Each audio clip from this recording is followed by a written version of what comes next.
ভালকে ধুব পাৰিছে প্ৰথমৰ পৰা কোৱাচোন মা প্ৰথমৰ পৰা কোৱা কৈ থাকা কি হৈছে কোৱা সাধু কথাটো কোৱা কি হৈছে কোৱাচোন কোৱা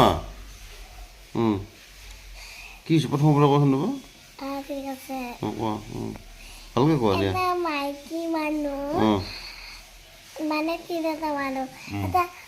খৰি কাটিব গৈছিল তাৰপিছত খৰি কাটিব যাওঁতে ভৰিটো লেতেৰা হৈ গৈছে তাৰপিছত পানীত ধুব গৈছে পানীটো ওচৰে তাৰপিছত তাতে এটা ককৰাল ওলাইছিল বহুত ককৰাল এটা আছিল তাৰপিছত কি কৰিছে জানা তাৰপিছত মাইকী মানুহটোৱে ভৰি বুঢ়া মানুহ কিন্তু সেই ককৰালটো ভৰি চুব গৈছে তাৰপিছত ভৰি চুব যাওঁতে কি হৈছিল জানা তাৰপিছত ককৰালটো এনেকৈ এই গোটেই কিবা আহা বুলি ভাবছে মানুহ আহিছে গন্ধ পাইছে না সেইকাৰণে ককৰালটো বহুত এইখিনিলৈকে ভৰিটো টানি কি হৈছে জানা সেই ভৰিটো টানি গোটেই খাই দিছে মানুহটো কিন্তু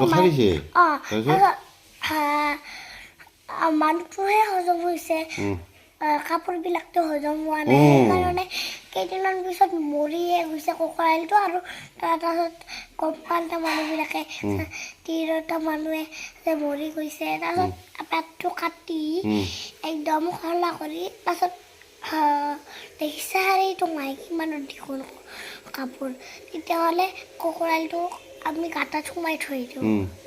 মৰি গৈছে ককৰালটো পেটটো কাটি দিছে কাপোৰবিলাক খোৱাৰ কাৰণে মৰি গৈছে ধুনীয়া সাধু কথা কোৱা বেটা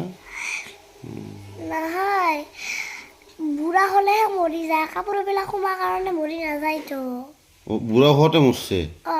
আগৰ পৰাই বুঢ়া হৈ আছিল পেটটো কিয় কাটিল না বুঢ়া হ'লে তাৰপিছত যে গম পাইছে সেইকাৰণে ভাল লাগিছে দে